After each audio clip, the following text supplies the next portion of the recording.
Fərqi yoxdur, hicablı ya hicabsız, evdən çıxanda bəzənir, filan giyinir. Nə üçün? Diqqət dilənir küçədə. Bir dənə mənə baxın, xahiş edirəm, yalvarıram mənə baxın. Yalvarıram mənə, bir dənə gözünüzü ilə bax. Bunun bəzənməyinin mahiyyəti budur.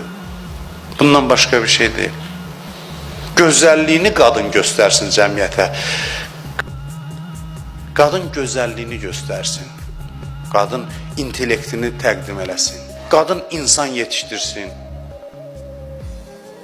Yoxsa ki bu zahiri, yenə deyirəm amma mən heç vaxt insanları hicablı, hicabsız filan bu bölgü tərəfdar deyiləm. Bəzən deyirlər həyalı, həyasız.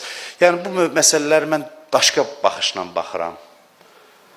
Başqa baxışla baxıram. Yəni sırf həya meyarı deyil. Çünki əksi də görünür. Yəni bu məntiqlə irəliləməyin, bu məntiqlə hicabı əsaslandırmağın tərəfdarı deyiləm. Örtünmə ümumiyyətlə.